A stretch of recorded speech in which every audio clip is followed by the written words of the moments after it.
ሔዋን የዘጋችውን አፍ ይላል ያዕቆብ ዘስሩግ። ሔዋን በዝምታ የጠመጠመችውን የሴቶችን አፍ ድንግል ማርያም ግን ፈታችሁ ይላል። ምን ፈታችሁ? ሔዋን ከእባብ ጋር በመነጋገሯ ሴቶች ሁሉ ወድቀው ነበረ።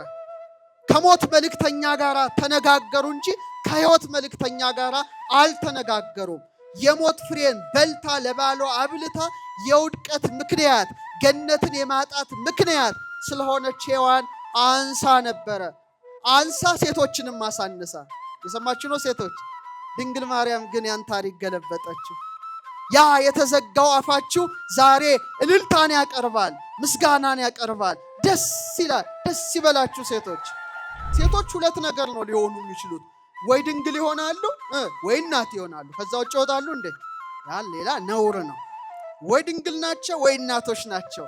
እሱ አለ ድንግል በመሆኗ ለደናግል ሴቶች ሁሉ መመኪያ ናት አለ። እናት በመሆኗ ደግሞ ለወለዱት እናቶች በሙሉ መመኪያ ናት አለ። እህቶቻችን፣ እናቶቻችን ሴቶች ድንግል ማርያም አንደበታችሁን በመክፈቷ የእናቶች ቀን የሴቶች ቀን ድንግል ማርያም የተወለደችበት ዕለት ብቻ ነው። ማርቼት አይደለም፣ ግንቦት አንድ ነው። በፀሐይ ደረጃ አንድ የሚያስደንቅ ነገር ልንገራችሁ። ዛሬ ዓለም ላይ ያለው ትልቁ የጦር መሳሪያ ምንድን ነው? ኒኩለር ነው አይደለ? ኒኩለር ተተኮሰ ማለት ቢሊየንስ ሰዎች ነው እንደ ቅጠል የሚረግፉት ከጨረረው የተነሳ እና እግዚአብሔር ይጠብቃት ምድራችንን። ኃያላኑ መተኮስ አቅቷቸው አይደለም፣ ቢተኩሱ ራሱ መልሶ እነሱን ምን ይላል? ያጠፋል። ግን የሚገርማችሁ ወደ ፀሐይ ስትመጡ 100 ሚሊየን ሃይድሮጅንን ወደ ሂሊየም በሰከንድ ውስጥ ሪያክሽን ታደርጋለች ማለት የሚገርማችሁ 100 ሚሊየን ኒውክለር ቦምብ ማለት ነው። በቅጽበት የምታከናውነው ፀሐይ የ3 ሰከንድ ጉልበቷ ምድር ላይ ቢያርፍ የምድር ውቅያኖሶችን ሁሉ ማትነን ይችላል። የ6 ደቂቃ ጉልበቷ ምድራችን ላይ ቢያርፍ የመሬትን ክረስት ወይም ንጣፉን አብኑኖ ባዶ ማድረግ ይችላል። እግዚአብሔር ባወቀ ሰማይን አራቀ። ፀሐይ በ100 ሚሊየን ኒውክለር ቦምብ የሚያህል ሪያክሽን በቅጽበት ስታደርግ ፀሐይ እንደዚህ ኃያል ስትሆን ድንግል ማርያም ግን ማህፀኗ ያስተናገደው ፀሐይን ሳይሆን የፀሐይን ፈጣሪ ክርስቶስን ነው። ክብር ይግባው ለማህፀኗ። እናንተ አወዳድሮ ማን ይበልጣል? 16ቱ መላእክት ይበልጣሉ ወይስ ቅድስት ድንግል ማርያም? እውነታችሁን ነው? እሺ፣ በብሉይ ኪዳን መንበረ ታቦቱ ላይ ኪሩቤል ነው የሚቀረጹት። በአዲስ ኪዳን ባለችው ቤተክርስቲያን መንበረ ታቦቱ ላይ የምትሳለው ማን ናት? ለምንድን ነው እነዛ በዙፋናቸው የሚሸከሙትን ጌታ በምኗ አዘለችው? በምኗ ታቀፈችው? በምኗ ተሸከመችው? እግዚአብሔር ይስጣችሁ። ከሐዋሳቷ አስቀድማ በምልጃ ያቀረበችው ማህፀኗን ነው። በመቀጠል ጀርባዋን ነው። 3ኛ አይኗን ነው። 4ኛ ከናፍሯን ወይም ቃሏን ነው። 5ኛ ጆሮዋን ነው። 6ኛ እግሮቿን ነው። ሌሎቹ ግን ከስጋዌ ጋር የተያዙ መላእክትን ሊቃነ መላእክትን በመጥራት ወደ ልጇ ጸሎት አቅርባለችና እኔ ሕዋሳቷን ብቻ መርጬ የተናገረችውን ኃይለ ቃል በመመርመር በማመስጠር እንማራለን። እግዚአብሔር አምላክ ምስጢሩን ጥበቡን ለሁላችንም ይግለጥልን። ማህፀኗን ቅድስት ድንግል አማላጅ አድርጋ እንዲህ አለች፣ ልጄ ወዳጄ ሆይ። ልጄና ምኔ? ልጄ ወዳጄ ሆይ ካለች በኋላ ሰማይና ምድር ሊወስኑ የማይቻላቸው አንተን 9 ወር ከ5 ቀን በተሸከመች ማህፀኔ ቃል ኪዳን ትገባልኝ ዘንድ እማልድሃለሁ ብላ አስቀድማ ሰኔ 21 ማህፀኗን አማላጅ አድርጋ በልጇ ፊት አቅርባለች እና በጣም ኃይለ ቃሉ ይገርማል። ሰማይና ምድር የማይችልህን አንተን ምንና ምን የማይችልህን አንተን 9 ወር ከ5 ቀን በተሸከመች ማህፀኔ እማልድሃለሁ ነው ያለችው። በትክክል እግዚአብሔር የት ነው ያለው? እስቲ ይነግረኛል።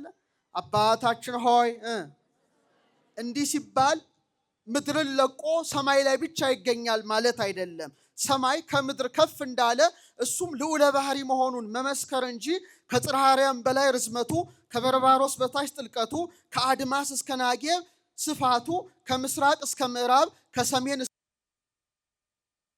ሁሉን የሚወስነው ማን ነው? እግዚአብሔር ነውና በኢሳይያስ አድሮ በምዕራፍ 66 ላይ ምን አለ? የሰራዊት ጌታ እግዚአብሔር እንዲህ ይላል፣ ሰማይ ዙፋኔ ነው፣ ምድር የእግሬ መረገጫ ናት። ለእኔ ምን አይነት ቤት ትሰራላችሁ አለ ይላል። ሰማይ ምኔ ነው? ዙፋኔ። ምድር ምኔ ናት? የእግሬ መረገጫ። ለእኔ ምን አይነት ቤት ትሰራላችሁ? እኔን የሚወስን እኔን ወስኖ ሊያስቀር የሚችል ምን አይነት ቤት ትሰራላችሁ ብሎ በኢሳይያስ አድሮ ተናገረ። ለካ እግዚአብሔር የሚወስነው አጥቶ አንዲት ሰማይ አንዲት ምድር ለዘር አትርፎ ነበረ። እሷ ማን ናት? ቅድስት ድንግል ማርያም ናት። ሰማይ ዙፋኔ ነው እንዳለ ማኅፀኗን እንደ ዙፋን አድርጎ 9 ወር ከ5 ቀን ተቀመጠ። ዳግሚት ሰማይ ተባለች። ምድር የእግሬ መረገጫ ናት እንዳለ 9 ወር ከ5 ቀን እግሩ ተረገጣት። ስለዚህ ዳግሚት ምድር ሆና ተገልጣለችና ሰማይና ምድር የማይወስኑን አንተን 9 ወር ከ5 ቀን በተሸከመች ማኅፀኔ ቃል ትገባልኝ ዘንድ እማልድሃለሁ ብላ በልጇ ፊት ጸሎትን አቀረበች። የማኅፀኗ ነገር ሊቃውንትን በእጅጉ አስደንቀዋል። ለምን? ጌታ ዓለማትን በመሃል እጁ እንደያዘ በማኅፀኗ አለ መባል ይገርማል። በማኅፀኗ ሳለ ነፋሳትን ያነፍሳል፣ ብርሃናትን ያመላልሳል። ቅዱስ ቅዱስ ቅዱስ ተብሎ ይመሰገናልና ድንግል ማርያም የእግዚአብሔር ሀገር፣ የእግዚአብሔር ሰማይ፣ የእግዚአብሔር ምድር፣ የእግዚአብሔር መቅደስ አድርጋ ማኅፀኗን አቅርባለች። ለዚህ ነው ቅዱስ ያሬድ በአንክሮ በተዘክሮ ሆኖ ሰማይ ወምድር ዘእያገምሮ እፎ እንጋ ማኅፀነ ድንግል ጾሮ፣ ሰማይና ምድር የማይችለውን አምላክ ምንኛ የድንግል ማርያም ማኅፀን ቻለው ብሎ በጣም ያደንቃል። ግን መልስ የለውም። ማንም ሊመልስ አይችልም። እንደውም ድጓ ላይ ምን ይላል? እፎ ጾረቶ እንዘውቱ ይጸውራ፣ የሚሸከማት ሲሆን እንዴት ተሸከመችው ይላል። የሚሸከማት ማን ነው? ዓለምን የተሸከመ ማን ነው? እሷንም የተሸከመ ማን ነው? ልጇ ክርስቶስ ነው። የሚሸከማትን ለመሸከም በቃሽ ማለት ነው። ድንግል ፈጣሪዋን ወለደችው ብሎ ኤፍሬም እንደተናገረ አሁን ደግሞ የሚሸከማትን ምን አለችው? ተሸከመችውና ያሬድ ምን ይላል? እፎ ጾረቶ፣ እንዴት ተሸከመችው? እሱ ግን ምን ይላታል? ይሸከማታል። የሚሸከማትን የተሸከመች የእግዚአብሔር ሀገር የእግዚአብሔር ከተማ በመሆኗ ማኅፀኗን አማላጅ አድርጋ በልጇ ፊት አቀረበች። አባ ጊዮርጊስ ዘጋስጫ ደግሞ በጣም ያደንቃል። የድንግል ማርያም ማኅፀንን ሲመለከተው በጣም ይገረማል። ምን አለ መሰላችሁ? ከርሰ ድንግል አብዮ ተላለም አየራት። የድንግል ማርያም ማኅፀን አለ ከአየራት በለጠ። ከምን በለጠ? ከአየራት በለጠ። አየራትን የያዘውን ጌታ ነው የያዘው። ወተሰብሃ እምሱራፌል ወኪሩቤል፣ በኪሩቤል በሱራፌል ዘንድ ተመሰገነ። ከርሰ ድንግል ኮነ ታቦተ ማኅደረ ለእግዚአብሔር አዶናይ። የድንግል ማርያም ማኅፀን አለ አዶናይ ለተባለ በእግዚአብሔርነት፣ በአምላክነት፣ በፈጣሪነት፣ በእበይ፣ በክብር፣ በኃይል፣ በክሂል፣ በብርሃን ከአብ ከመንፈስ ቅዱስ ጋር ገንዘቡ የሆነ ኢየሱስ ክርስቶስን ይዟልና የድንግል ማርያም ማኅፀን አለ አዶናይ ለተባለ ለእግዚአብሔር ምን ሆነ አለ? ማደሪያውን ሆነ። ለዚህ ነው ራሷ ቅድስት ድንግል ሰማይና ምድር ሊወስን የማይችለውን አንተን በተሸከመች ማኅፀኔ ምን እልሃለሁ አለች? ማልድሃለሁ አለች። ቅድም ዘማሪ ሉልሰገድ ሲዘምር እንደሰማችሁት ዳግሚት ሰማይ ሆኖ ማኅፀኗ ማንን ያዘ? ፀሐይን ያዘ። ማንን ያዘ? እስቲ ስለ ፀሐይ ትንሽ ልንገራችሁ። እኔ ባለሁበት የሥነ ፈለክ ዘርፍ ስለ ፀሐይ ብዙ ይነገራል፣ ብዙ ይመረመራል። በፀሐይ ደረጃ አንድ የሚያስደንቅ ነገር ልንገራችሁ። ዛሬ ዓለም ላይ ያለው ትልቁ የጦር መሳሪያ ምንድን ነው? ኒኩለር ነው አይደለ? ኒኩለር ተተኮሰ ማለት ቢሊየንስ ሰዎች ነው እንደ ቅጠል የሚረግፉት ከጨረሮ የተነሳ እና እግዚአብሔር ይጠብቃት ምድራችንን። ኃያላኑ መተኮስ አቅቷቸው አይደለም፣ ቢተኩሱ ራሱ መልሶ እነሱን ምን ይላል? ያጠፋል። ግን የሚገርማችሁ ወደ ፀሐይ ስትመጡ 100 ሚሊየን ሃይድሮጅንን ወደ ሂሊየም በሰከንድ ውስጥ ሪያክሽን ታደርጋለች ማለት የሚገርማችሁ 100 ሚሊየን ኒውክለር ቦምብ ማለት ነው። በቅጽበት የምታከናውነው ፀሐይ የ3 ሰከንድ ጉልበቷ ምድር ላይ ቢያርፍ የምድር ውቅያኖሶችን ሁሉ ማትነን ይችላል።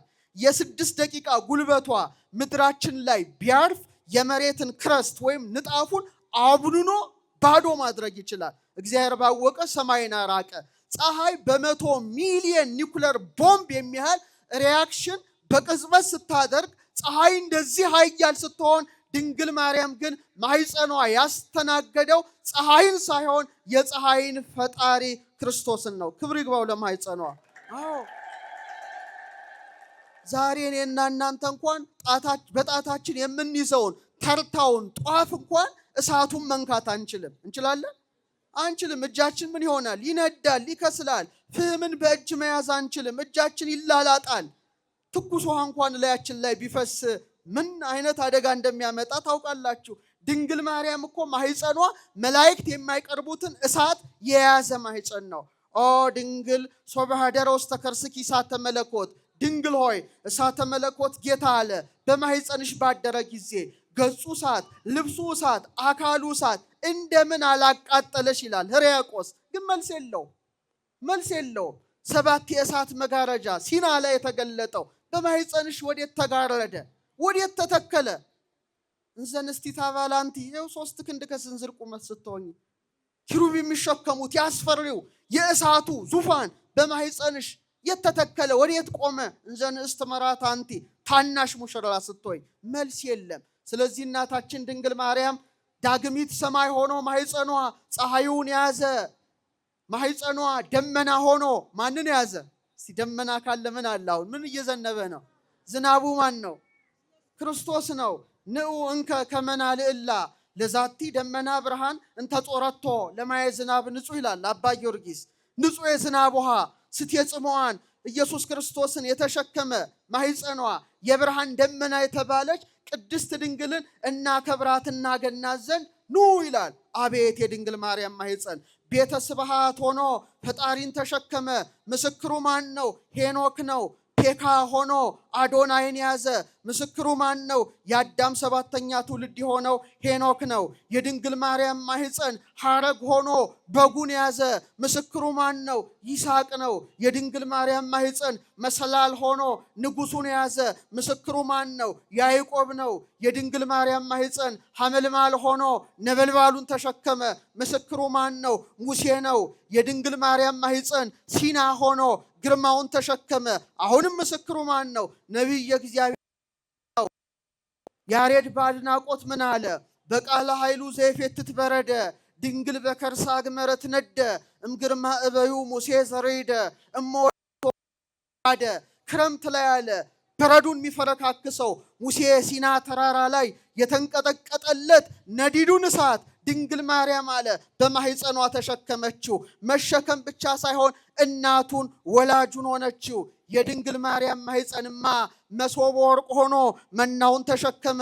የድንግል ማርያም ማህፀን ታቦት ሆኖ ጽላት ሆኖ ቃሉን ተሸከመ። የድንግል ማርያም ማህፀን የወርቅ ጠረጴዛ ሆኖ ህብስቱን ተሸከመ። ምስክሯ ማን ነው? ሙሴ ነው። ማይጠንት ሆኖ ፍህሙን ያዘ። ምስክሯ ማን ነው? አሁንም ሙሴ ነው። ድንኳን ሆኖ ሊቀ ካህናቱን ተሸከመ። የወይን ሐረግ ሆኖ ፍሬ ሕይወትን ያዘ። ምስክሯ ማን ነው?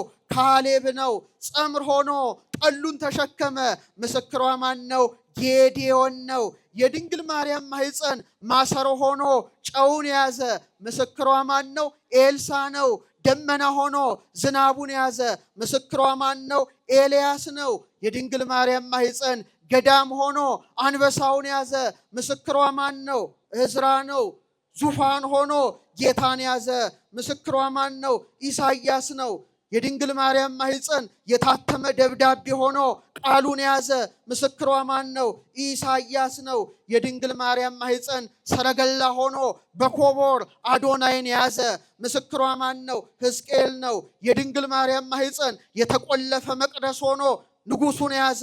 ምስክሯ ማን ነው? ሕዝቅኤል ነው። የድንግል ማርያም ማህፀን ተራራ ሆኖ ደንጊያውን ያዘ። ምስክሯ ዳንኤል ነው። ክብር ይግባት እናታችን 9 ወር ከ5 ቀን በተሸከመው ማህፀኔ እማልድሃለሁ ብላ በልጇ ፊት መቅደሰ እግዚአብሔር የሆነ አንድ በምልጃ ያቆመች የሁላችን ንግሥት የሁላችንም እመቤት ስሟ ማን ነው? ቅድስት ድንግል ማርያም ነው። በረከቷ አይደርብን። በሁለተኛ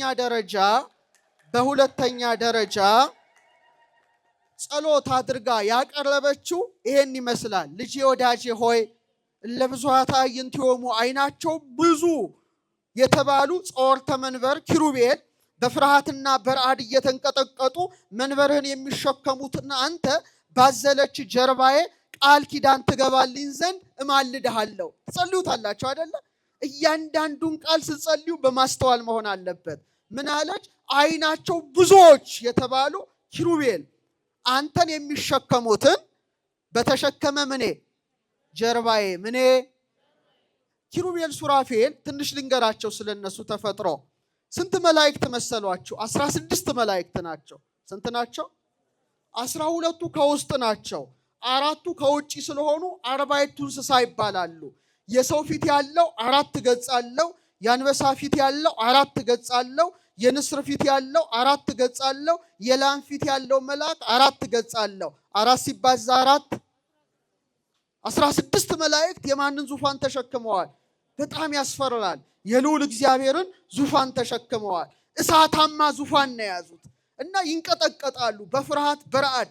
መብረቅ ነው፣ ብልጭልጭታ ነው፣ ነጎድጓድ ነው፣ ቀስተ ደመናዊ ብርሃን ዙሪያውን ይከበዋል። እና ኢሳይያስ ተመለከታቸው በምዕራፍ 6 ላይ። ኦዚያም በሞተበት ወራት ተመስጦ መጥቶበት ሲመለከት እግዚአብሔር በእነሱ ላይ ተቀምጦ ያየው።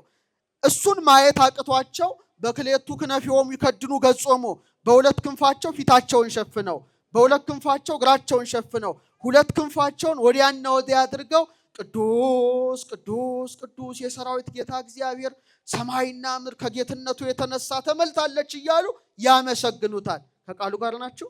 በጣም ያስፈራል። እና ፊቱን ማየት አቅቷቸው እኮ ነው ክንፋቸው እና ከፊቱም መቆም አቅቷቸው ነው በሁለት ክንፋቸው እግራቸውን የሸፈኑት። ዋናው ይሄ ብቻ አይደለም። ሕዝቅኤል ደግሞ ኮቦር በምትባል ወንዝ ሳለ በ30 ዓመቱ ተመስጦ መጥቶበት ተመለከታቸው። መንኮራኩር ይላል ሰረገላ ነው። ያን ሰረገላ መንካት አቅቷቸው በእሳት ምሰሶ ደግፈውታል። በምን ምሰሶ? በእሳት ምሰሶና በጣም ያስጨንቃል ሲመለከተው። እግዚአብሔር ያሳያችሁ።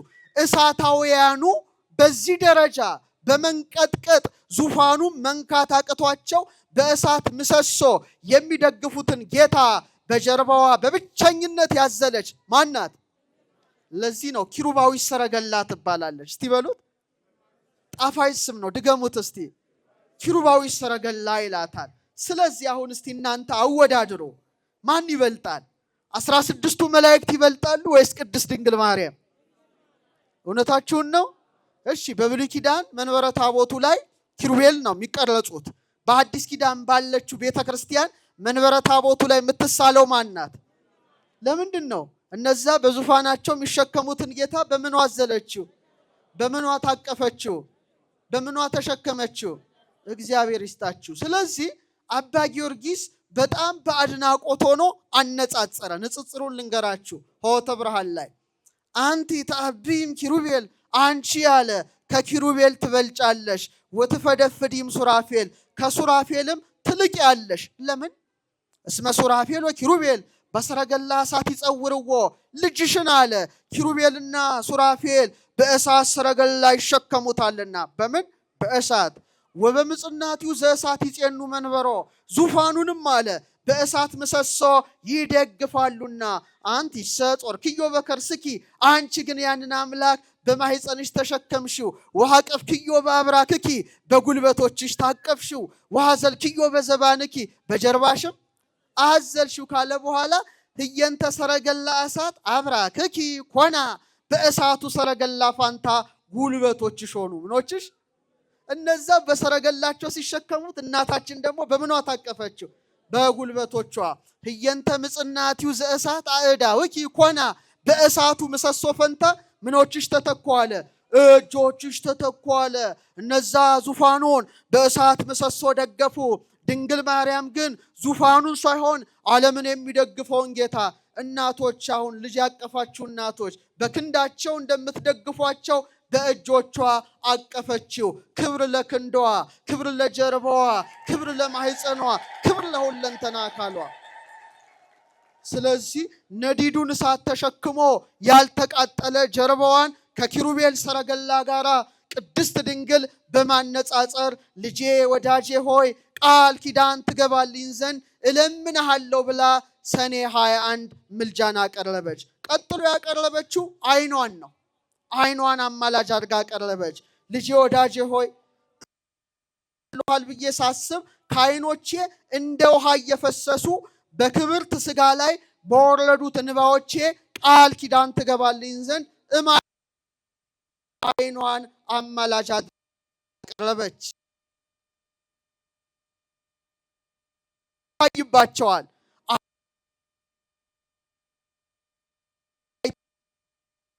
በጣም የዓይኗ ነገር የተለየ ነው። ሰሎሞን አስቀድሞ በመኃልየ 7:5 ላይ ዓይኖችሽ አለ እንደ መላ ኩሬ ውሃ ናቸው ይላል። እንደምን ውሃ ናቸው? እንባን ያፈሰሱ ዓይኖቿ በቀራንዮ ላይ ስቅስቅ ብሎ እንደ ውሃ የፈሰሰ ዓይኖቿን ምን አለ? ዓይኖችሽ እንደ መላ ኩሬ ውሃ ናቸው አለ። ዓይኗ ጽሩይ ነው።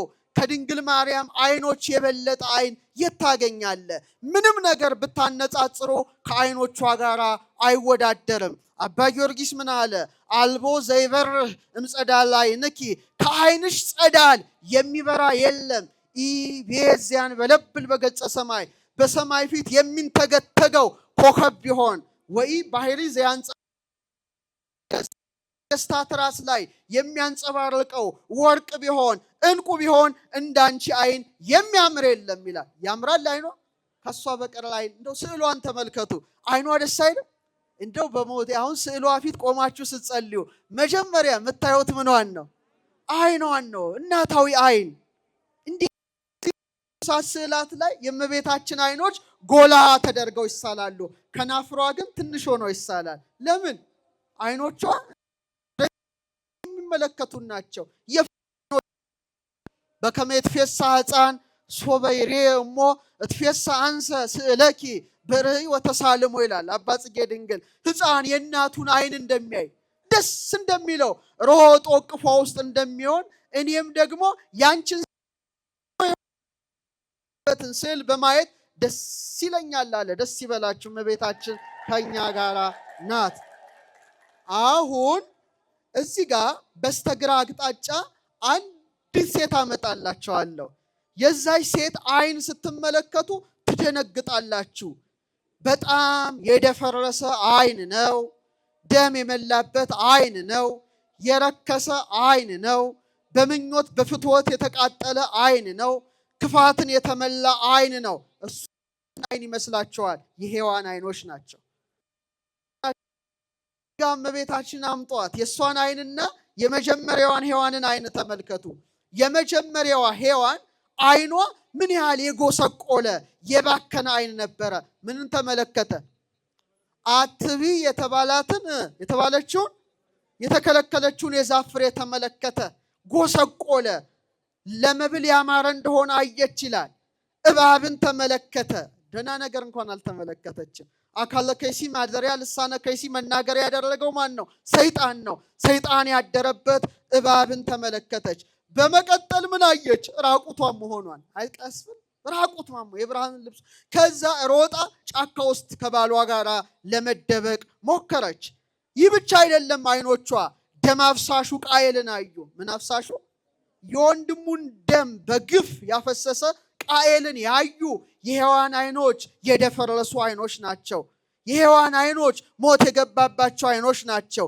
የሔዋን ዓይኖች ፍትወት የገባባቸው ዓይኖች ናቸው። የሔዋን ዓይኖች የታወሩ ዓይኖች ናቸው። የሔዋን ዓይኖች የጨለሙ ዓይኖች ናቸው። እስቲ ወደ እመቤታችን ደግሞ እንምጣ። የሔዋን ዓይኖች በዚህ ደረጃ አስከፊ ሕግ አፍራሽ መሆናቸውን ስናይ ወደ ድንግል ማርያም ዓይኖች ስትመጡ ግን ወደ ቤተ መቅደስ በገባች ጊዜ ለመጀመሪያ ጊዜ ቅዱስ ፋኑኤልን የተመለከቱ ዓይኖቿ ናቸው። ክብር ለዓይኗ። ፋኑኤልን አዩ። ሰማያዊውን ህብስት አዩ። ሰማያዊውን ጽዋ አዩ። ተርታ ነገርን ዓይኖቿ አልተመለከቱም። የኢሳይያስን መጽሐፍ አውጥታ ታነብ ነበረ። ዓይኖቿ የጠሩ የሃይማኖት ዓይኖች ነበሩ። ድንግል ትጸንሳለች፣ ወንድ ልጅ ትወልዳለች የሚለውን ገጸ ንባብ ስታገኝ ወዮ ከጊዜዋ ጊዜ ደርሼ ወጥቼ ወርጄ ባገለገልኩት አለች። አቤት የእመቤታችን ዓይኖች! የነ ዘካርያስን ምስጋና አዩ። መላእክት ሲወጡ ሲወርዱ በቤተ መቅደስ ተመለከቱ። ይልቁኑ እባብን ሳይሆን ለብስራት የመጣ ቅዱስ ገብርኤልን አዩ። በጣም ደስ ይላል። ያቺ የሞት መልእክተኛውን አየች ሔዋን። ድንግል ማርያም ደግሞ የሕይወት መልእክተኛውን አየች። ያቺ የሞት እቺ ሕይወት፣ ያቺ የጨለማ ይቺ የብርሃን፣ ያቺ የውድቀት ይቺ የትንሣኤ አይናቸው በፍጹም የተለያየ አይኖች ናቸው። በጣም የሚገርመው ሔዋን ዕፀ በለስን ስታይ ድንግል ማርያም ደግሞ ማንን ያየሽ መሰላችሁ? ዕፀ ሕይወትን። እሱ ማን ነው? ክርስቶስን ነው። የዛች አይኖች የተከለከለውን ዛፍ ሲመለከቱ እቺ ደግሞ ውሃበ ሕይወት የሆነውን የክርስቶስን ፊቱን ተመለከተች። ይሄ አይኗ የተባረከ አይን ነው። መላእክት ሲያመሰግኑ አየች። በቤተልሔም እረኞች ሲያወድሱት አየች። ሰብአ ሰገልን ተመለከተች። በጣም የሚገርመው ግን ቅድም እንዳልኩት እግዚአብሔር በስጋ ሲገለጥ ለመጀመሪያ ጊዜ ያዩት የማን አይኖች ናቸው? የእሱ አይኖች ብቻ ናቸው። ዛሬ እናቶቻችን ልጅ ስትወልዱ መጀመሪያ የምታዩት ማን ነው? እናንተ ናችሁ አለ።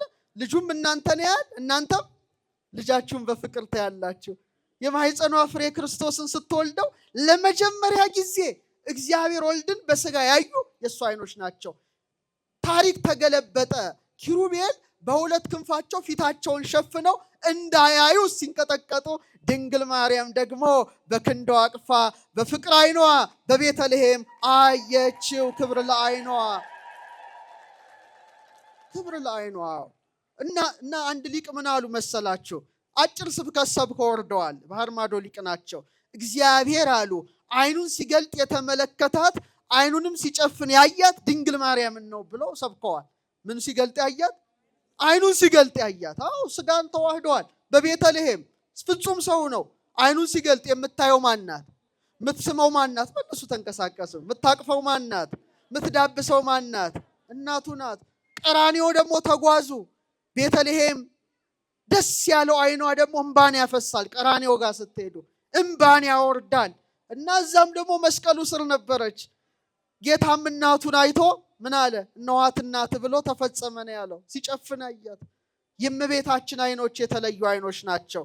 ስለዚህ በእውነት ድንግል ማርያም አይኖቿን አማላጅ አድርጋ አቅርባለች። ቅዱስ ኤፍሬም ሶርያዊ አንድ ድርሰት አለው፣ ዘሉሚኒየስ አይ የሚል ምን ማለት ነው? ብርህት አይን የሚል መጽሐፍ ጽፏል። እና በዛ ሔዋንን የጨለመ አይን ይላታል። ምን አይነት አይን? ወይም የግራ አይን። ይሄ የግራዋ ክፍል አይን ሔዋን ናት ይላል። ዓለም ሁሉ ግራ የተጋባባት፣ ዓለም ሁሉ ወደ ጨለማ የተጓዘባት፣ የድንግል ማርያም አይን ግን የቀኝ አይን ናት ይላል። ያልታወረች አይን፣ በብርሃን የተመላች አይን፣ ከብርሃን ክርስቶስ ጋር የተዋሃደ አይን ያላት እሷ ማናት? እሷ ማናት? ይሄ ደግሞ ያስገርማቸዋል። ቅድም የሔዋን አይኖች ምንን አዩ አልኳችሁ? የወንድሙን ደም ያፈሰሰውን ማንን አዩ? የማንን ደም ያፈሰሰውን? ነፍሰ ገዳዩን ቃየልን ሲያዩ፣ ድንግል ማርያም ደግሞ ለወገኖቹ ደሙን ያፈሰሰውን መድኃኔዓለምን አየች ማለት ነው። የተለያች ያቺ አይን የጎሰቆለች ናትና በእውነት እንባል ባፈሰሱ አይኖቿ አማላጅ አድርጋ ሰኔ 21 ድንግል ማርያም ጸሎትን አቀረበች። በመቀጠል ደግሞ እንዲህ አለችው፣ ልጄ ወዳጄ ሆይ ምንም ሊቀርብህ የማይችል አንተን በሳሙ ከንፈሮቼ ቃል ኪዳን ትገባልኝ ዘንድ እማልድሃለሁ ብላ ቃሏን ከናፍሯን አንደበቷን አማላጅ አድርጋ በክርስቶስ ፊት አኖረች። አቤት የእመቤታችን ከናፍር! ከንፈሮችሽ አለ ሰሎሞን እንደ ቀይ ሐር ፈትል ናቸው ካለ በኋላ ንባብኪ አዳም ንግግርሽም ያማረ ነው ይላታል። ንግግርሽ ምንድን ነው? እንደውም ሰሎሞን ቀጥሎ መኃልየ 4:12 ላይ የማር ወለላ ከከናፍርሽ ይፈሳል አለ። የማር ወለላ ከምን? ከከናፍርሽ ካለ በኋላ ሐሊብ ወማርም ታሕተ ልሳንኪ ከአንደበትሽ በታች ማርና ወተት አለ። ምን ማለቱ ነው? ማር ወተት ማለት አይደለም። በማር የተመሰለች ኦሪት፣ በወተት የተመሰለች ወንጌልን የሚናገር የማን አንደበት ነው? የድንግል ማርያም አንደበት ነው። በረከቷ ይደረብን። አሁንም ያችን ሴት እናምጣት። ማናት? ሔዋንን እዚህ ጋር አርጓት። እመቤታችን እዚህ ጋር አርጓት። የሔዋን ከንፈር የተከለከለውን የዛፍ ፍሬ የሞት ፍሬ ተመገበ። አንድ ከማጋ ተነጋገረ? አፏ ከእባብ ጋር። እስቲ ድገሙት። ደስ አይልም? ከእባብ ጋር የተነጋገረ አንደበት ነው። ሞት የገባበት አንደበት ነው። ጉስቁልና የገባበት አንደበት ነው። ጨለማ የገባበት አንደበት ነው። የድንግል ማርያም አንደበት ግን ከማጋ ተነጋገረ? ከቅዱስ ገብርኤል ጋር። ክብር ይግባው አንደበቷ። ለምስጋና የተከፈተ። አቤት ደግሞ ስትጠይቀው እኮ መልአኩን አይታችኋል። ሔዋን ጅል ናት፣ ሞኝ ናት፣ ምንም እንኳን አልተከራከረችም። ይሄን ብትበሉ አምላክ ትሆናላችሁ ሲል እንዴ ቅጠል በመብላት አምላክነት ከተገኘ ለምን አንተ በልታ አምላክ አትሆንም? መልስ ነበር አይደል? አይናችሁ ይከፈታል ሲል እውራን ነን ቢሉ መልስ ነበረ። በሞኝነት በጅልነት ከእባብ ጋር የተነጋገረ ከንቱ ከንፈር ነበረ። እመቤታችን ግን አስተዋይ ናት። ተከራከረችው መልአኩን። እንደ ዘካርያስ በመጠራጠር እንደ ኒቆዲሞስ በመከራከር አይደለም። ብልህ ናት፣ አስተዋይ ናት። ትጸንሻለች ሲላት እፎኑ እንዴት ይሆናል አለች። አያችሁ ምን ያህል ድንግልናዋ እንደተጨነቀች። እንዴት እኔ ወንድ ሳላውቅ ዘንተ ትቤ ድንግል በእንተ ዘያርገው ውስተ ልበ ህሊና ጎለሜያው እኔ አላደርገውም። መልአኩ ግን መለሰ ያንቺ ጽንስ እንደሌሎች አይደለም ብሎ ነገራት። መጨረሻ ለእግዚአብሔር የሚሳነው ነገር ልክ ስትል በሔዋን አፍ ሞት እንደገባ ይኩነኒ በከመ ትቤለኒ እንደ ቃልህ ይደረግልኝ በሚለው ማርያም አንደበት ደግሞ ሕይወት ፈሰሰ፣ ሕይወት ገባ። ጨለማው በብርሃን ሞቱ በሕይወት ውድቀቱ በትንሣኤ ተተካ። የዓለም ታሪክ ተገለበጠ። ኦርቶዶክሳውያን የዓለም ታሪክ ተገለበጠ። ዛሬ ሴቶች ስለ አንደበት ሳነሳ አንድ ነገር ልንገራችሁ፣ የሚያስደስት ነገር። ሔዋን የዘጋችውን አፍ ይላል ያዕቆብ ዘስሩግ። ሔዋን በዝምታ የጠመጠመችውን የሴቶችን አፍ ድንግል ማርያም ግን ፈታችሁ ይላል። ምን ፈታችሁ? ሔዋን ከእባብ ጋር በመነጋገሯ ሴቶች ሁሉ ወድቀው ነበረ። ከሞት መልእክተኛ ጋር ተነጋገሩ እንጂ ከሕይወት መልእክተኛ ጋር አልተነጋገሩም። የሞት ፍሬን በልታ ለባሏ አብልታ የውድቀት ምክንያት ገነትን የማጣት ምክንያት ስለሆነች ሔዋን አንሳ ነበረ። አንሳ ሴቶችንም አሳንሳ። የሰማችሁ ነው ሴቶች። ድንግል ማርያም ግን ያን ታሪክ ገለበጠችው። ያ የተዘጋው አፋችሁ ዛሬ እልልታን ያቀርባል፣ ምስጋናን ያቀርባል። ደስ ይላል። ደስ ይበላችሁ ሴቶች። ይኩነኒ በከመ ትቤለኒ እንደ ቃል ይሁንልኝ ይደረግልኝ የሚለው የሕይወት ቃሏ ነው የሴቶች አንደበት እንዲከፈት ያደረገው። የማን አንደበት? የማን አንደበት? እንደውም ኤፍሬም ሲያነጻጽር ምን ይላል መሰላችሁ? እመቤታችን ለሴቶች መመኪያ ሆነች፣ ለሁሉም ሴቶች አለ። ለምን? አንድ ሳይቀር። ሴቶች ሁለት ነገር ነው ሊሆኑ የሚችሉት፣ ወይ ድንግል ይሆናሉ ወይ እናት ይሆናሉ። ከዛ ውጭ ይወጣሉ እንዴ? ያን ሌላ ነውር ነው። ወይ ድንግል ናቸው ወይ እናቶች ናቸው። እሷ አለ ድንግል በመሆኗ ለደናግል ሴቶች ሁሉ መመኪያ ናት አለ። እናት በመሆኗ ደግሞ ለወለዱት እናቶች በሙሉ መመኪያ ናት አለ። እህቶቻችን፣ እናቶቻችን ሴቶች ድንግል ማርያም አንደበታችሁን በመክፈቷ የእናቶች ቀን የሴቶች ቀን ድንግል ማርያም የተወለደችበት ዕለት ብቻ ነው። ማርቼት አይደለም፣ ግንቦት አንድ ነው። ደስ ይላል። ይሄ አንደበት ተከፈተ። ወገናችሁ አንሶ ነበረ፣ ጎስቁሎ ነበረ። ያጎሳቆለችውም እናታችን ሔዋን ናት። የድንግል ማርያም አፍ ግን ኤልሳቤጥ ጋር ሄደች። ምን አለች? ነፍሴ እግዚአብሔርን ታላቅ ታደርገዋለች፣ መንፈሴ በመድኃኒቴ በእግዚአብሔር ደስ ይላታል የሚል የምስጋና ጅረትን ያፈሰሰ የድንግል ማርያም አንደበት የተለየ ነው። የእመቤታችን አንደበት ለሌላም ይከፈታል። ልጄ ምን የላቸውም? ወይን የላቸውም። ታማልደን እመቤታችን አንደበቷ ሲከፈት ደስ ይላል። እና እኔ በእውነት በጣም የሚያስደንቀው ከድንግል ማርያም ጋር የተነጋገረው ያሬድ እንዲህ ይላል። ነጽሩ ሊተ ድንግለ ህትምተ መዓዛ አፉሃ ይጼኑ ፍረተ። ያሬድ ይሄን ያለው እመቤታችንን አናግሮ ነው። ንጹህ እስትንፋሷን አሽትቶ ነው። ታድሎ ኤፍሬም ሶርያዊን እስቲ ያስቡት። ድንግል ማርያም ለተከታታይ 7 ቀናት እየመጣች እኮ ነው። እየመጣች ወድሰኒ አንደበቷ እንዴት አደመጠው ጆሮ። አመስግነኝ እንዴት አመሰግንሻለሁ አንቺን። በከመ ያለብዎ ከመንፈስ ቅዱስ ተናገር። ባርክኒ ባርኪኝ። ባርከው ይጀምራል። በአይኑ አይቷት ይሄ አንደበቷ ንግግሯን ሰምቶ ኤፍሬም አወደሳት።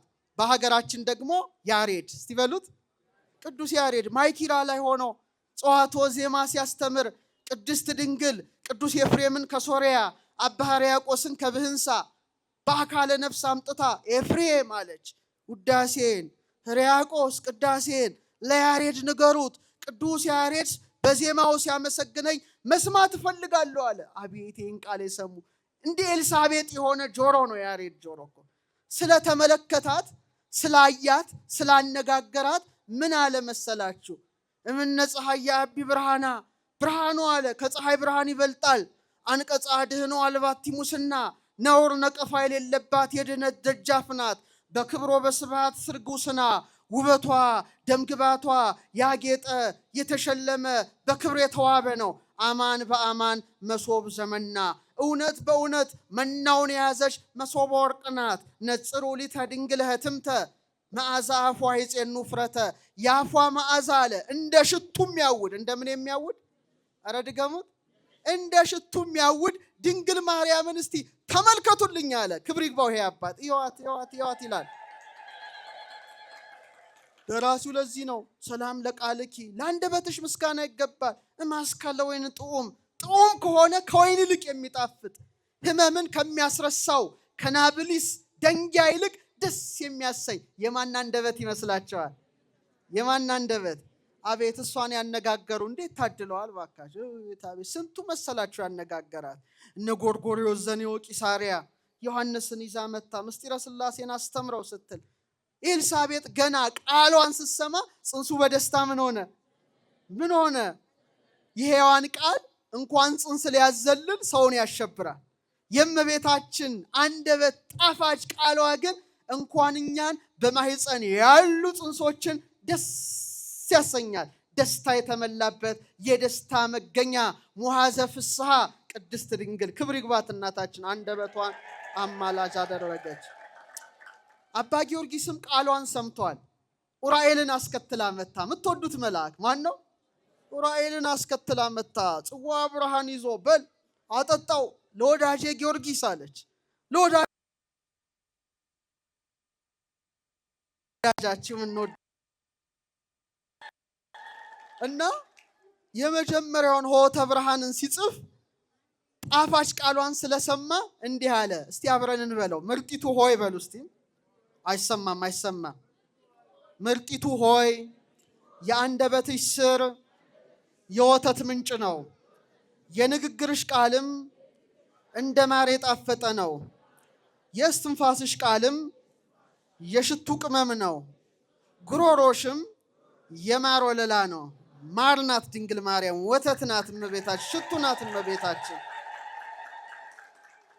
ቀጥላ አንድ ምልጃ ታቀርባለች። ጠቅልለን እንጨርሰዋለን። ልጄ ወዳጄ ሆይ አለችና ካንተ ጋር በተነጋገረ አንደበቴ ካለች በኋላ ሱራፌል ኪሩቤል ድምፅህን ሰምተው ጸንተው መቆም የማይቻላቸው ጡማት ቃላትን በሰሙ ጆሮዎቼ ምን እማልድሃለሁ። አሁን የሚያስደስት ነገር እናወጣለን።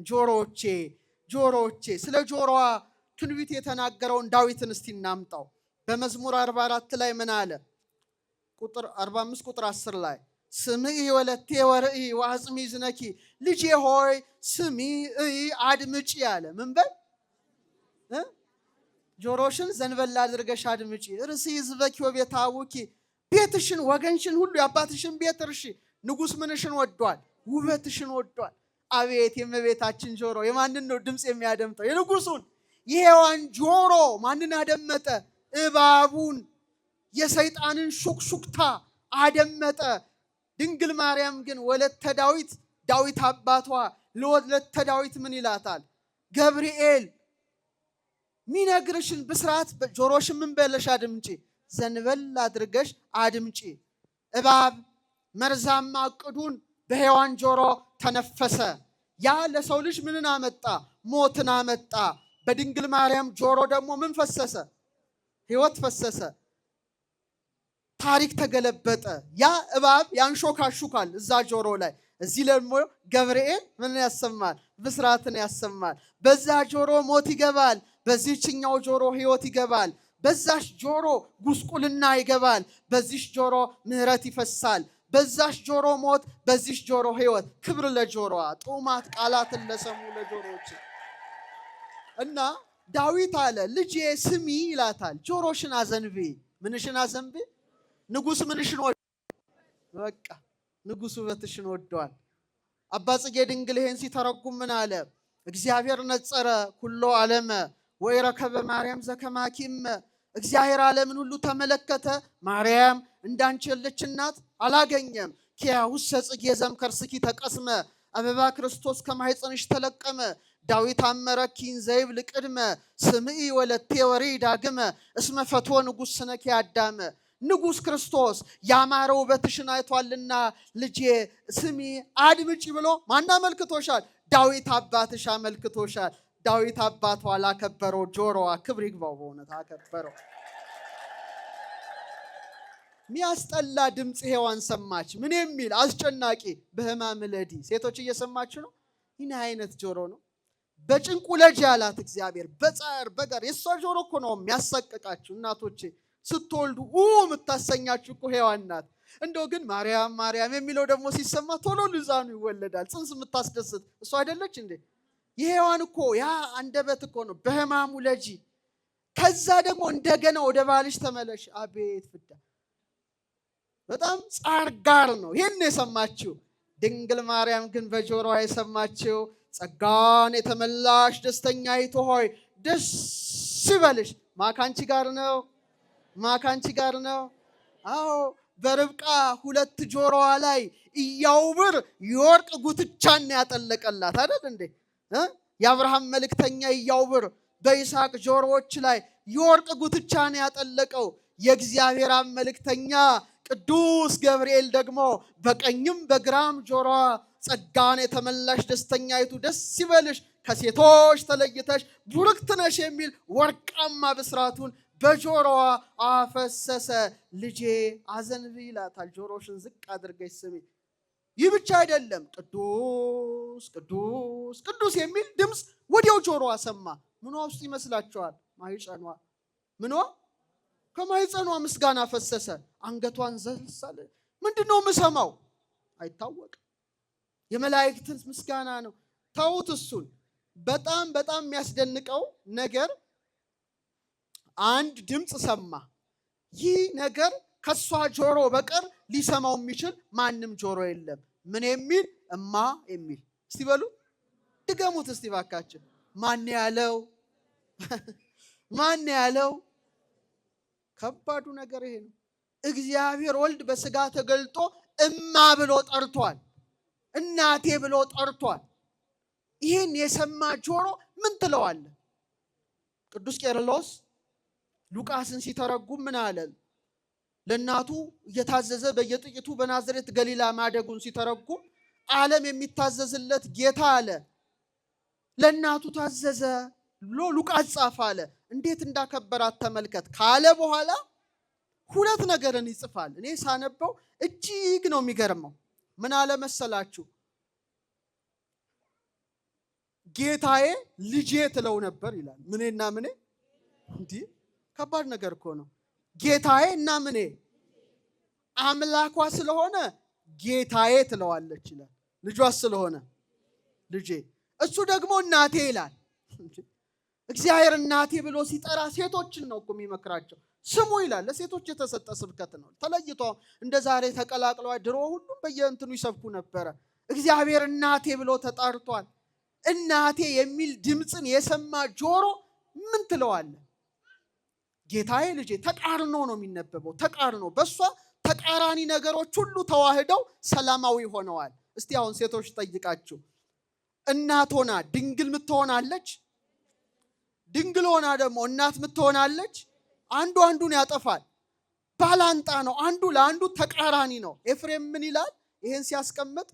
ዓለም ከተፈጠረ ጀምሮ እናት ሆና ድንግል ሆና እናት ምትሆን የለችም። የተፈጥሮ ሕግ ይከለክላታል። ድንግል ማርያም ግን ሁለቱን አስተባብራ ተገኝታ የተፈጥሮን ሕግ ደረመሰችው፣ በታተነችው። ክብር ይግባት። ተፈጥሮ በሷ ላይ አልሰራም። ስለዚህ እኮ ነው ጌታዬ ልጄ ማለት እንዘ አመቱ እሞረሳያ ያለው ማለት ነው። አገልጋዩ ስትሆን እናቱ ምንድን ነው ነገሩ? እኛ ሁላችን የማን አገልጋይ ነን? አረ መሞቴ የእግዚአብሔር እንጂ ወላጅ አይደለም። እሷ ግን ልጄ ማለት ስልጣን አላት። ልጄ ወዳጄ ማለት ስልጣን አላት። እስቲ ሌላ ልንገራችሁ ያስደንቅ እንደው እግረ መንገዴን ነው። እስቲ ወተት በሉ እስቲ ድገሙት። ከድንግልና ጋር። ይኸው እናቶች እዚህ ያላችሁ ወለዳችሁ፣ ልክ ስትወልዱ እግዚአብሔር ለዛ ሕፃን ምግብ እንዲሆነው ከጡታችሁ ምን ይሰጣቸዋል? ወተትን ይሰጣል። ትልቅ ስጦታ እኮ ነው። ለደናግል ግን የለም፣ እናት እስክትሆኑ ድረስ አይሰጣችሁም። እሷ እኮ ድንግል ሆና ሳለች ወተት መገኘቱ አይገርማችሁ? ተውት ሌላውን ሴቶች፣ ይሄን ብቻ እያሰባችሁ ሂዱ። ለእናንተም ተውት ሌላውን እርሱት። ይሄን ብቻ እያሰባችሁ ኮንተምፕሌት እያደረጋችሁ እያሰላሰላችሁ እስቲ ሂዱ። ኤፍሬም በአድናቆት ያለውን ግን ብለው ደስ ይለኛል፣ ግን አብራችሁን ካላችሁ ነው። ትስማማላችሁ?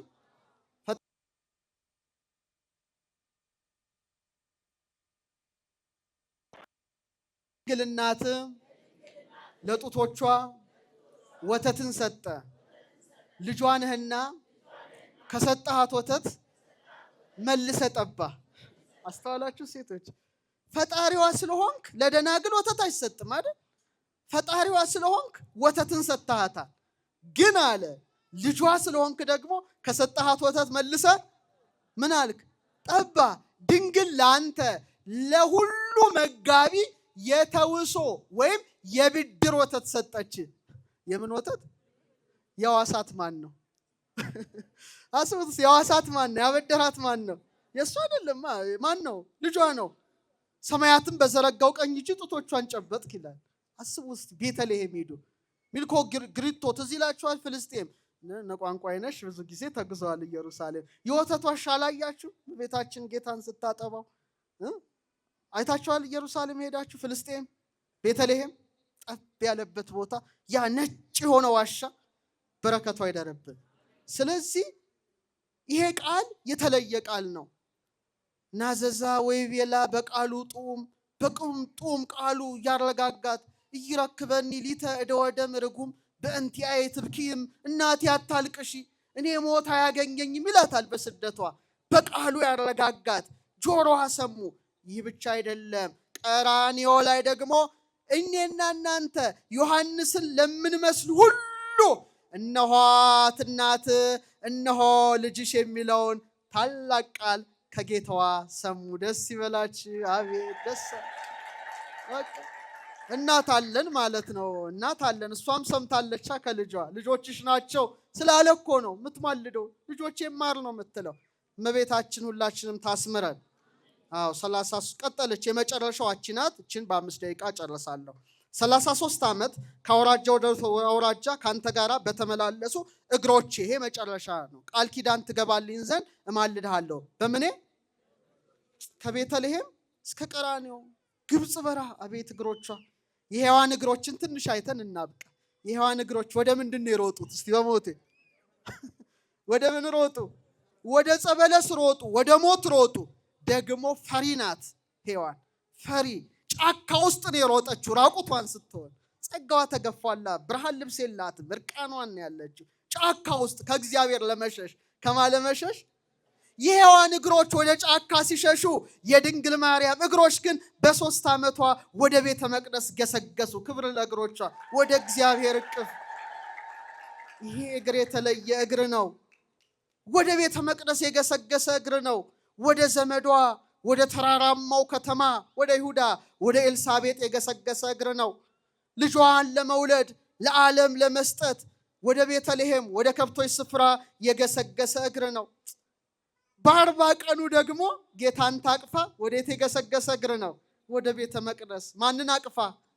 ኧረ ማንን አቅፋ? እንዘ ተሐቅፍዮ ለሕፃንኪ ጽጌ ጻዕዳ ወቀይ አመ ቤተ መቅደስ ቦይኪ በዕለተ ተአምር ወንጽ ንኢ ርግቤ ትናዝዝኒ ይምላ። ዛሬም ትመጣለቻ። ወንኢ ሰናይቴ ምስለ ገብርኤል ፍሱ ወሚካኤል ከማኪ ርህሩ። ነጭም ቀይም አበባ የተባለ ማን ነው? ክርስቶስን ነው። ከኔ ጋር ናችሁ? እስቲ ወደዚህ ሊናችሁ። ነጭም ቀይም አበባ ማን ነው? እሱን ታቅፋ በንጽህና በተአምር ዕለት አለ ወደ ቤተ መቅደስ እንደገባሽ ዛሬም ርግቤ አለ ከሐዘን ከለቅሶ ታረጋጊኝ ዘንድ ነይ። ድንግል ማርያም ትምጣ በእግሮቿ ገስግሳ። ስትመጣ ግን ብቻዋን አይደለም። ደስተኛውን ገብርኤል እንደሷ ርኅሩኅ የሆነውን ሚካኤልን ጽዋ የያዘውን ኡራኤልን አስከትላ ትምጣ እመቤታችን። እግሮቿ እንደዚህ ናቸው። ንግሥት ሆና ዛሬ ገስግሳ ደግሞ ትመጣለች ከድሆች ጋር ናት። አይገርምም? ንግስት እኮ ናት። ዛሬ ህሙማን ጋር ናት፣ የተጨነቁት ጋር ናት፣ የታሰሩት ጋር ናት። አቤት የእመቤታችን እግሮች! ፀሐይን ተጎናጽፋ ጨረቃን ጫማ ያደረገ እግሯ እኮ ነው በሾህ የደማው በእንቅፋት የደማው። እንዴት ይጨንቃል! ጨረቃን የተጎናጸፈ እግር ምን ወጋው? እሾህ ወጋው። ያንን ነው አማላጅ አድርጋ ያቀረበችው። ኢየሩሳሌም ስትሄዱ የመጨረሻ 14ቱ ፍኖተ መስቀል አይታችኋል አይደለ? ጌታና እናቱ የተገናኙበት። እስቲ ኢየሩሳሌም ሄደ እጅ አውጣ እስቲ። የለም እንዴ? እንደው ለመሄድ ያብቃችሁ ፍኖተ መስቀል። አሜን። ወደ 4ኛው 5ኛው ፍኖተ መስቀል ጌታ መስቀሉን ተሸክሞ ዮሐንስ ነግሯት ሮጣ መታ እናትና ልጅ የተያዩበት ቦታ ነው። እስከ ቀራንዮ የገሰገሰ እግር ነውና እግሮቿን አማላጅ አድርጋ ያቀረበች ማናት? ድንግል ማርያም። ጌታም ደግሞ በእውነት የተናገረችውን ቃል ሰምቶ እምርልሻለሁ አለ። ደስ ይበላችሁ። እምርልሻለሁ ሰኔ 21። ስለዚህ ክርስቲያኖች የመጨረሻ ቃል አሁን እስቲ ጥያቄ ልጠይቃችሁ። እዚያ አጠገብ ያለሽ አንቺ አሁን እመቤታችን ስዕል ፊት ቆመሽ ምንድነው ብለሽ የምትጸልዩ? እመቤቴ ምን በይ? እሺ ጌታስ ጋር ሆነሽ እናቱን አማላጅ ስታደርጊ ምንድነው የምትይ? ታጎነብሻለሽ። በቃ ይሄ ድህነት ክፉ ነው። ድህነት ስልሽ የኢኮኖሚ አይደለም። እስቲ የሀብታምና የድሃ ልዩነት እስቲ መልስ ስጡኝ። በልብስ አንጻር ሀብታም ምን ልልበስ ነው የሚለው ወይስ የትኛውን ልልበስ? እሺ ድሃ ምን ልልበስ ነው? የትኛውን ልልበስ? ጥሩ። ባለጸጋ ምን ልብላ ነው ወይስ የትኛውን ልብላ? እሺ ድሃ ምን ልብላ ነው ወይስ የትኛውን ልብላ? ልዩነት አለ አይደል? ፖቨርቲ ኢዝ ኤ ላክ ኦፍ ቾይስ ይባላል። ድህነት ምርጫ ማጣት ነው ይላል ድሮ ኤቲክስ መምህራችን መምህር ተሾመ። ድህነት ምርጫ ማጣት ነው። ታዲያ ምርጫ እኮ አላችሁ። አሁን ተክለ ሃይማኖት ኡራኤልን አማላጅ አድርገሽ እስቲ አቅርቢ። ኡራኤል ከምን አማልደኝ? እሺ ጌታን ደግሞ ስትጸልይ ስለ ኡራኤል ብለ ምን በለኝ? እመቤታችን ጋር ስትመጡ ግን ታሪኩ ሁሉ ይደበላለቃል። እሷን አማልጂን ብትሏት ከምንሽ ነው? ከልጅሽም ነው ከጌታሽም ነው? ከሁለቱም ነው። እሱን ስትለምኑት ስለምን ብለ? በቃ ድሆሽ ማለት ይሄ ነው። ምን ነው ስለ እናት ብለ ማረን ጨመረ አታረጉም እንዴ? በእንተ ማህፀና ዘጾረከ እስቲ 9 ወር በሉ እስቲ። ከ5 ቀን ስለተሸከመ ማህፀኗ አንተን ስላዘለ ስለ ጀርባዋ አንተን ስላቀፈ ስለ ክንዷ አንተን ስላየ ስለ አይኗ ያንተን ድምጽ ስለሰማ ጆሮዋ ያንተን መዓዛ ስላሸተተ አፍንጫዋ አንተን ስለሰማመ ከናፍሯ አንተን ስላጠባ ስለ ጡቷ ካንተን ስላቀፈ ስለ እጇ ካንተ ጋር ስለተመላለሰ እግሯ ከሷ ስለነሳሃው ነፍስ ስጋ አጥንት ጅማት ጠጉር ጥፍር ከመለኮትነት ጋር አንድ ስላደረከው ብላችሁ አትለምኑትም? ይሄ ነውና ስለዚህ ኦርቶዶክሳውያን ደሃነን ሀብታም ነን። ኧረ እባካችሁ አይሰማም? ደሃነን እልል በሉ። ሀብታሞች ባለጸጋዎች ነንና የአምላክ እናት ጸጋዋ ረድኤቷ በረከቷ ይደረብን።